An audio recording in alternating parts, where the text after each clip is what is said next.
오늘 말씀의 제목은 내 자신과의 전쟁이라는 제목으로 은혜를 나누려고 합니다. 본문 말씀은요, 사사시대에 타락했던 사회상을 반영한 구절입니다. 사사기의 주제는요, 끝없이 반역하는 이스라엘 민족과 하나님이 그 반역으로 인해서 심판하시고 심판 속에서 회개하는 그들이 하나님을 다시 회복시키는 그 구조가 계속해서 반복되는 이야기를 담고 있습니다. 그 가운데에 이스라엘 사사기 시절 참 많은 족속과 전쟁을 하였습니다. 모압, 암몬, 블레셋, 미디안, 가나안에 거주하는 수많은 족속들과 때로는 점령을 당하기도 하고 다시 지켜나가기도 하면서 그 사사 시절을 보낸 것입니다. 그것이 사사기의 내용입니다. 그리고 오늘 본문 말씀은요, 사사기가 가장 마지막에 전쟁을 담당했던 이야기입니다. 그런데 누구랑 전쟁했느냐? 바로 이방인이 아니라 이스라엘 족속들 간의 내전이 발생한 것입니다. 베냐민 지파 한 지파와 다른 11지파의 전쟁을 담은 이야기입니다. 이게 마지막 사사기의 전쟁의 이야기였다는 겁니다. 우여곡절 속에 오늘 말씀은 이스라엘이 승리를 했지만 그것이 어찌 기쁜 승리겠습니까? 오늘 말씀을 읽으면서 참혹하게 베냐민 족속이 전쟁을 당해서 죽어가는 말씀을 읽고 제가 아멘을 하는데 묘한 기분이 들었습니다. 이것을 어떤 우리가 교훈을 얻을 수 있을까? 저희 나라도 민족 간의 전쟁을 경험했었죠. 남북으로 갈라져서 전쟁을 행하였을 때 수많은 피를 흘리고 결국에는 처음 거진 38선 그 근처에서 왔다 갔다 하면서 휴전을 하였습니다. 남은 것은 승리의 기쁨도 그리고 전쟁의 종식에 대한 기쁨도 아니었습니다. 동포와 민족 간의 단절의 아픔이 그 이후로 수십 년간 이어졌습니다. 사사기는 계속해서 전쟁의 굴레입니다. 이스라엘 자손이 불순종하면 이방 민족이 쳐들어와 어려움을 겪게 되고 회개하면 다시 세워지는 이야기가 수십 번이 반복이 됩니다. 어찌하든 이스라엘 백성은 헤쳐나왔습니다.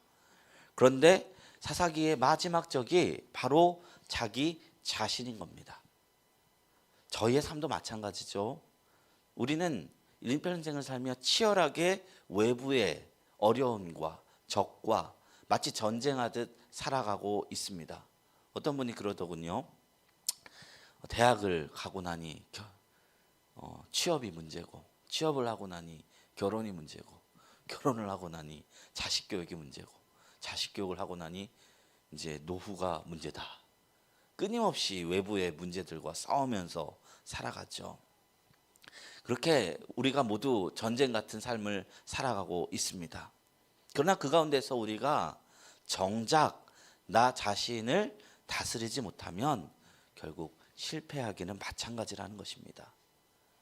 역사 속에 수많은 영웅 호걸들이 누구도 이루지 못한 훌륭한 업적을 이루고 나서 정작 결말이 옳지 않은 것을 보게 됩니다. 이 세상에 있는 수많은 독재자들 사실 구국의 영웅들이었어요. 그냥 아무것도 아닌 사람이 그 자리에 오를 수가 없는 겁니다. 다 구국의 영웅들이 나중에는 나라를 망가뜨리는 요인이 되는 거예요. 왜냐하면 그 사람들이 자기 자신과 싸우지 못했기 때문이죠. 성경에서도 젊을 적 영웅들이 타락하는 이야기가 많이 있습니다. 사사 기드온은요, 가문도 형편없고 평범한 사람이었습니다. 그런데 하나님의 부르심에 순종해서 아버지 집에 있던 바알 신상을 찍어버리고 여룻바알이라는 이름으로 개명해서 아세라상을 땔감으로 사용하며 하나님 앞에 번제드리고 이스라엘을 대적하던 미디안 수십만의 군대들을 단 300명으로 대파한 영웅 중의 영웅, 이스라엘의 대사사가 되었습니다. 위대한 인물입니다. 그런데 그의 말년을 살펴보면 전혀 다른 인물이 되어 있습니다. 수많은 첩을 들여 방탕한 삶을 살고 그를 이어 이스라엘을 치리하는 자녀의 이름을 아비멜렉이라 짓습니다. 아비멜렉은 무엇이냐? 블레셋 왕의 칭호를 뜻합니다. 예를 들어 이집트 왕의 칭호는 파라오고요. 중국의 왕은 황제고 이슬람의 그 왕은 술탄이듯이 그 블레셋의 최고 권력자의 이름이 아비멜렉인 것입니다. 그래서 아브라함과 이삭의 아내를 빼앗으려 했던 자들이 아비멜렉들이었죠. 블레셋의 왕들이었죠. 그런데 자기 자녀를 아비멜렉이라고 지은 거예요. 정체성이 이스라엘 백성이 아니라 블레셋인과 같게 되었다는 것을 의미합니다. 당시 이스라엘은 왕이 없고 사사들을 주축으로 한 부족 간의 연합체였으므로 일찍이 철기 시대에 돌입하여 병기를 가지고 있고 강력한 군사력을 보유한 블레셋이 선진국처럼 보이니까 이스라엘의 정체성을 버리고 블레셋의 문화를 따라간 거예요.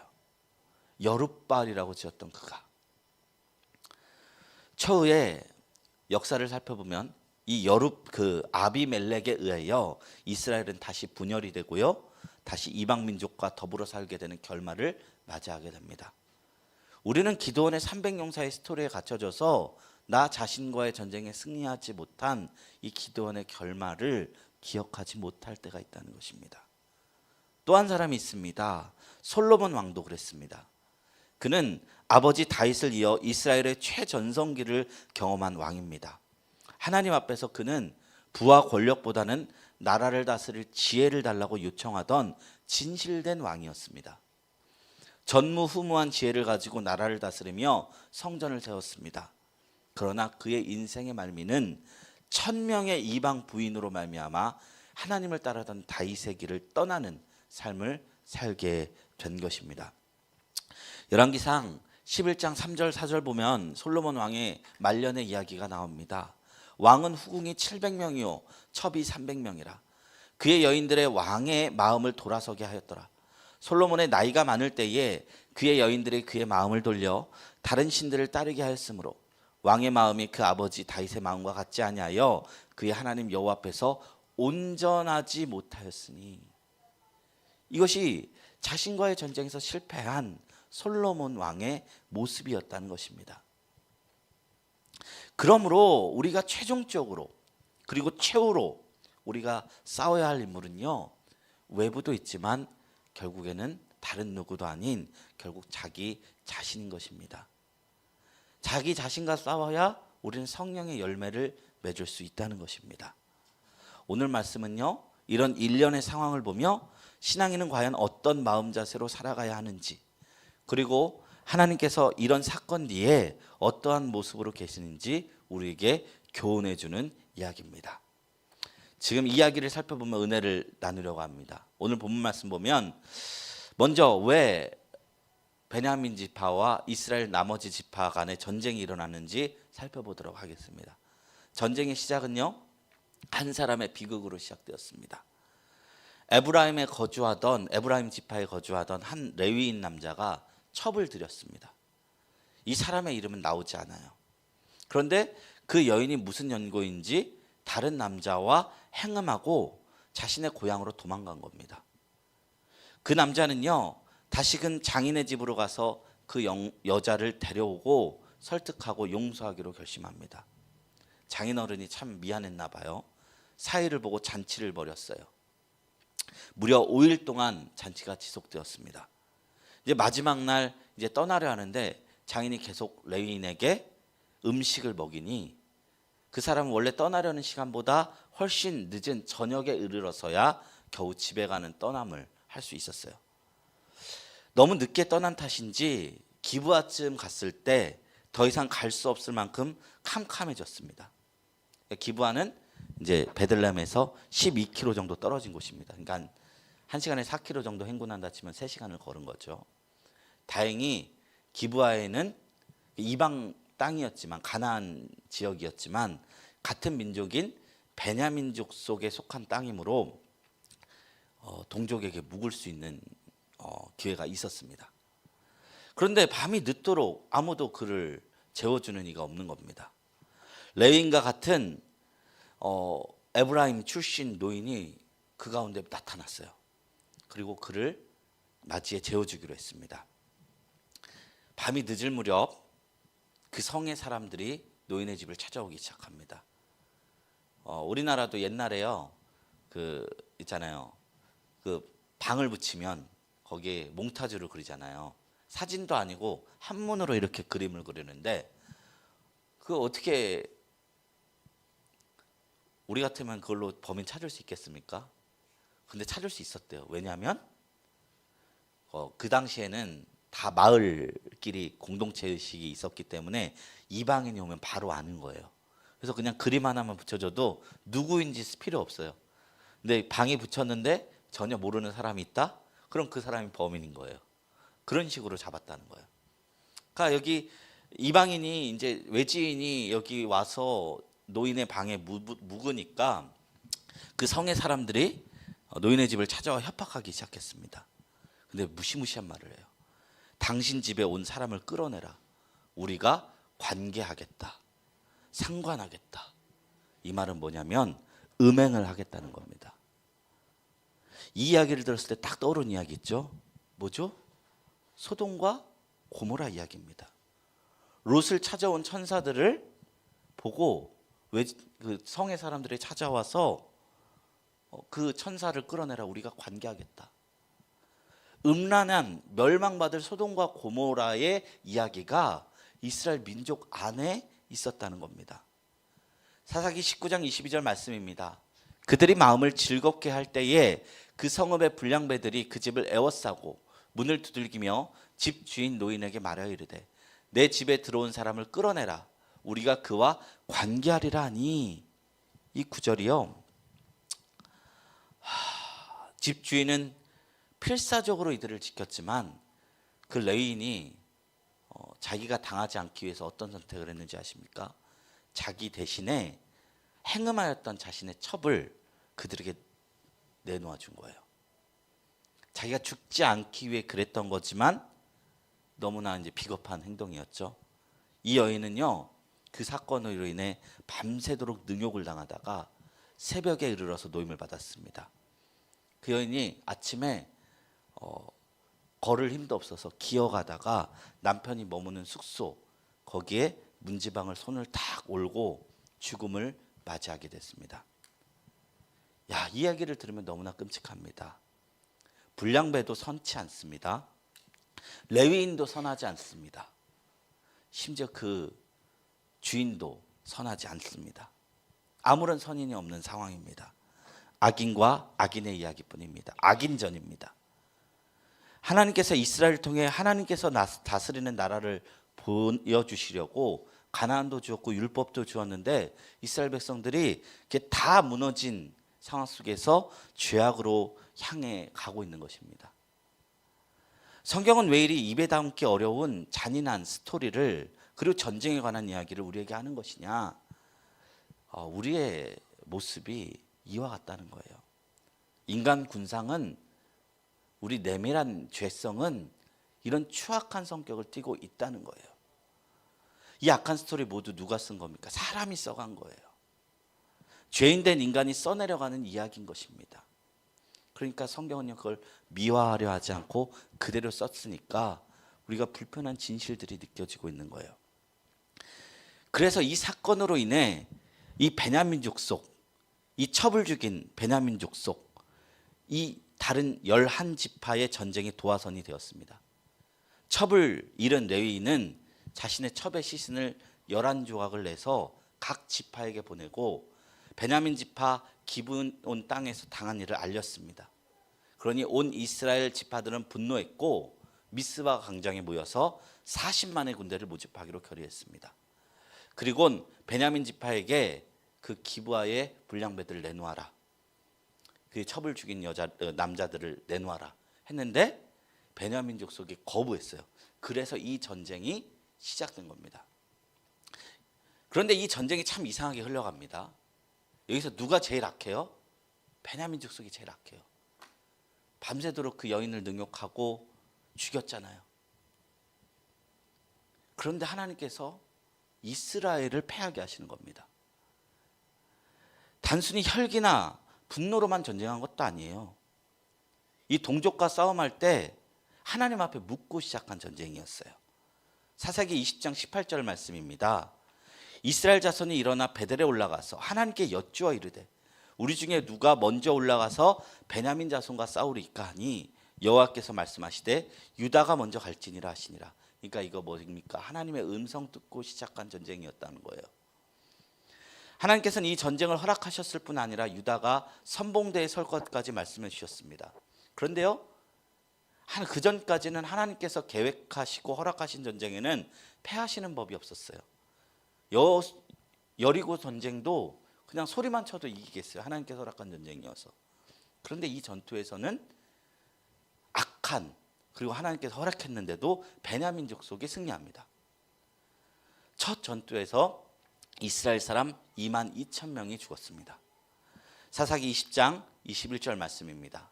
베냐민 자손이 기브아에서 나와서 당일에 이스라엘 사람 2만 2천 명을 땅에 엎드려뜨렸으나 40만 대 2만 명의 전쟁인데 40만 명의 군대가 진 것입니다. 그러니까 하나님께서 음성도 주셨고 인간적으로도 질 수 없는 숫자임에도 전쟁에 패해버린 것입니다. 이 사건 때문에 이스라엘 백성들은 다시 배달에 올라가 하나님 앞에 해가 저물도록 울면서 정말 형제인 베냐민과 싸우는 것이 하나님의 뜻이 맞느냐고 묻기 시작합니다. 그때 하나님께서 다시 말씀하십니다. 올라가서 치라. 사사기 20장 23절 말씀입니다.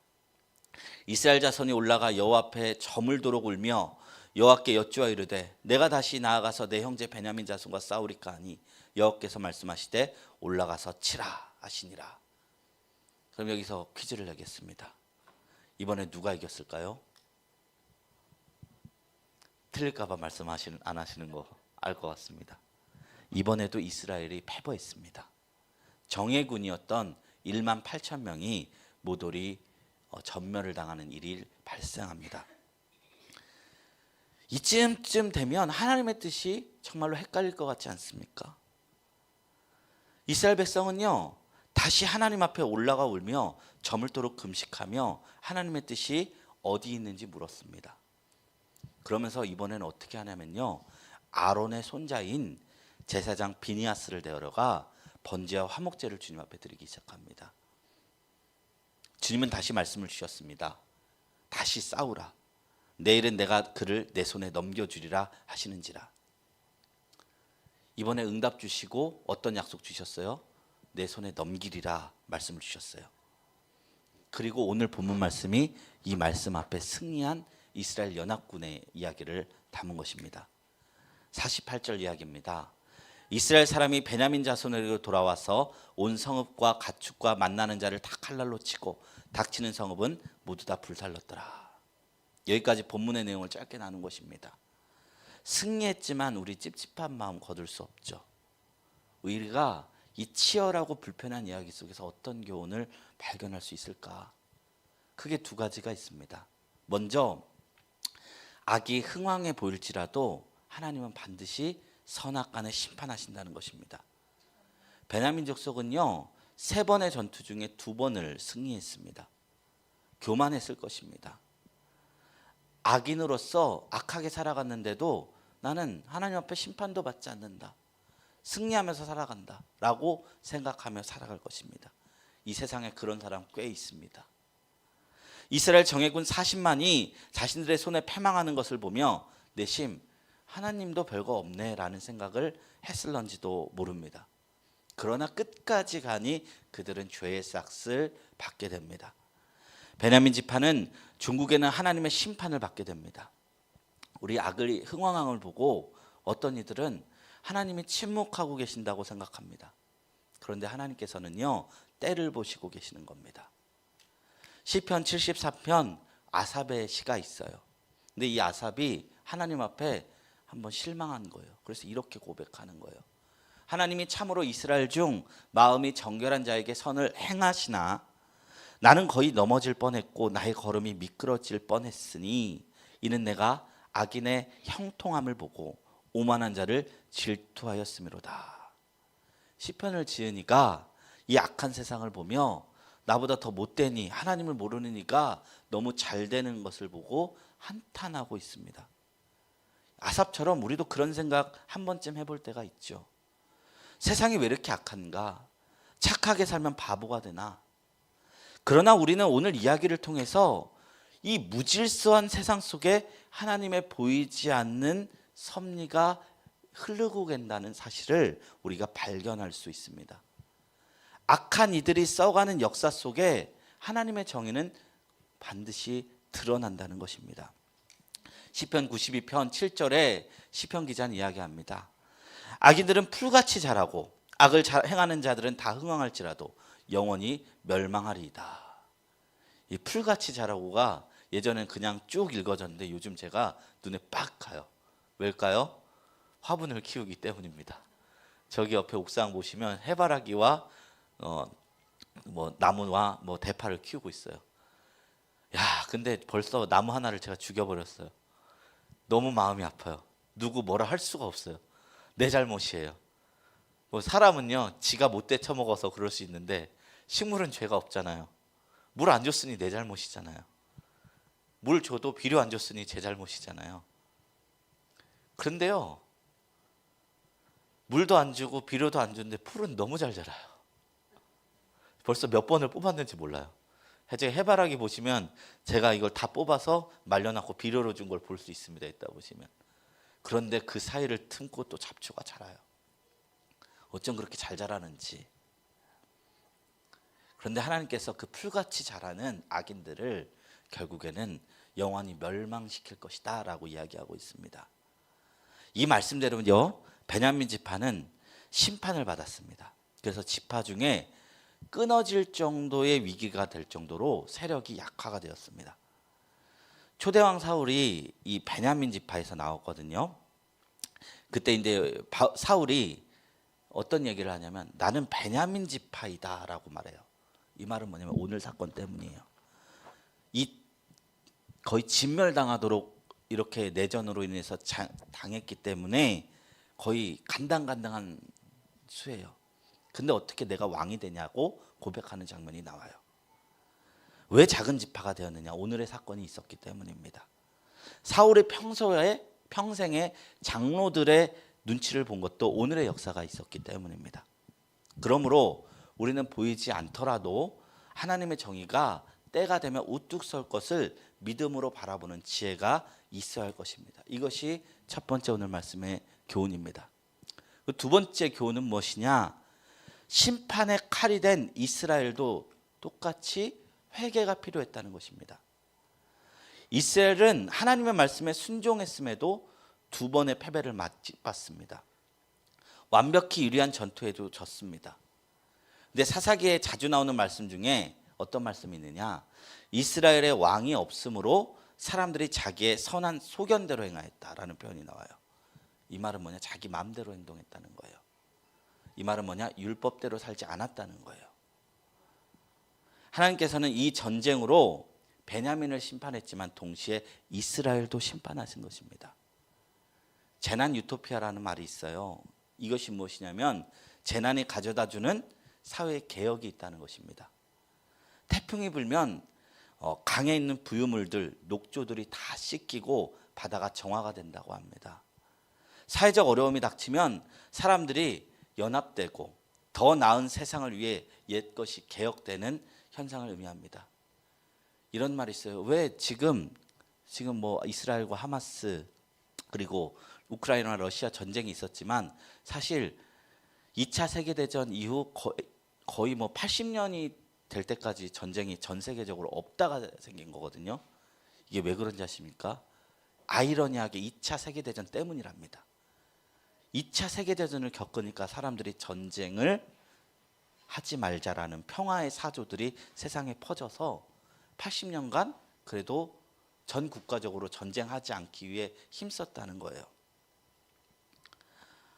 이 전쟁도 비극이지만요, 그동안 변질됐고 해이했던 이스라엘이 바뀌는 사건이 됐습니다. 이스라엘은 무슨 죄가 있었을까요? 이 전쟁 사건이 일어나기 전 사사기 18장 이야기를 읽으면 이스라엘이 행했던 죄가 나와요. 뭐냐면요, 예배를 무너뜨린 죄였습니다. 단 지파의 사람들이 에브라임 산지 미가에 있는 드라빔, 이거 우상이거든요.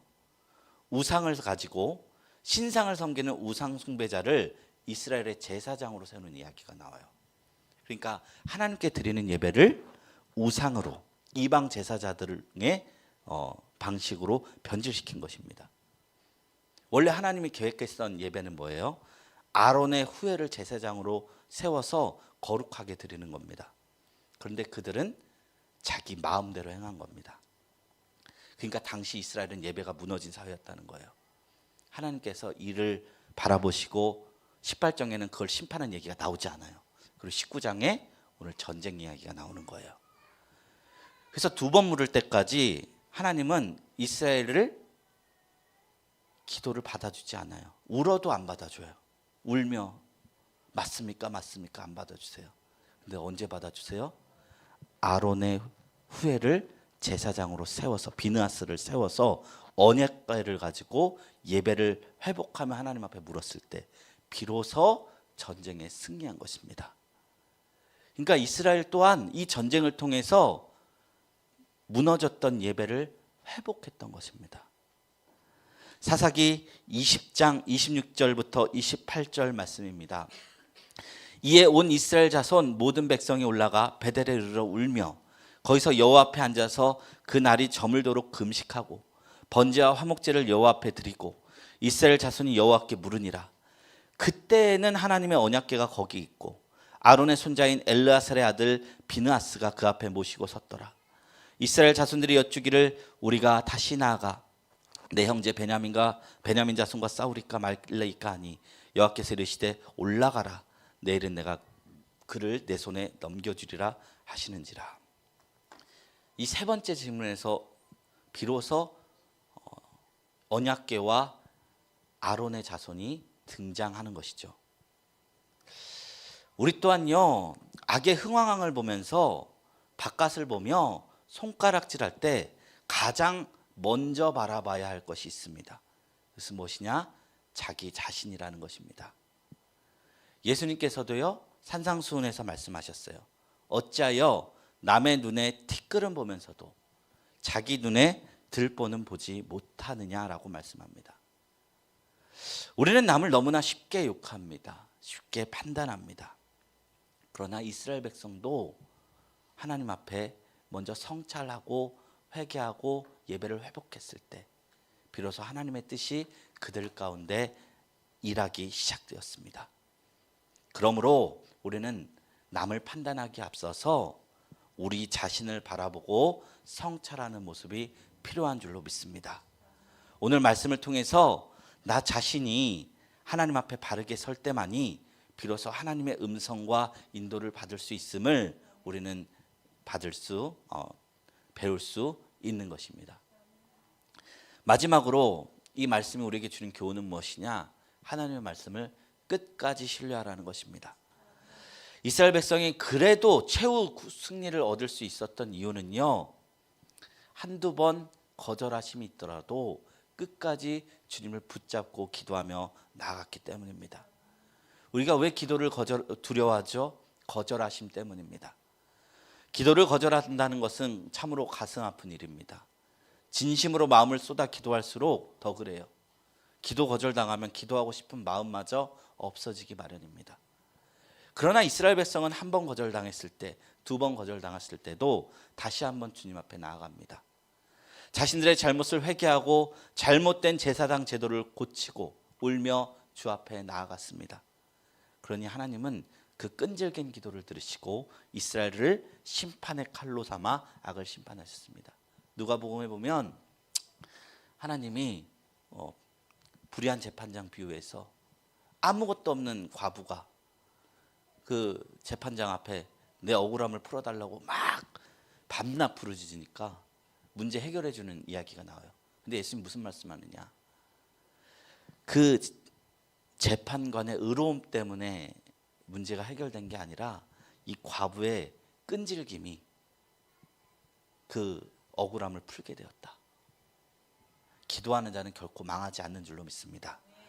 수로보니게 여인이 자신의 딸을 고쳐달라 애원했을 때 예수님께서 거절하셨지만 끈질긴 기도에 응답하셨던 것처럼 우리도 하나님의 신실하심을 믿고 신뢰하며 기도하며 나가야 하는 것입니다. 이것이 오늘 말씀에서 나눌 수 있는 세 번째 교훈, 하나님의 뜻인 줄로 믿습니다. 이제 말씀을 맺겠습니다. 하나님은 때때로 악을 용납하시지만 반드시 심판하시는 하나님이십니다. 억울한 일이 있을 때, 기도의 응답이 더디될 때, 하나님께서 침묵한 것처럼 느껴질 때 우리는 먼저 자기 자신을 돌아보아야 합니다. 내 기도가 하나님 앞에 상달되기 위해서 부족했던 것이 있던가? 고난과 고통은 우리를 하나님의 보좌 앞으로 나가게 하는 통로입니다. 고통 속에서 선을 내시는 하나님을 신뢰하고 저희 또한 어떤 상황을 맞이하게 될지라도 하나님께서 베푸실 선이 있음을 바라보며 살아가는 저희 모두가 되시길 주님의 이름으로 축원합니다.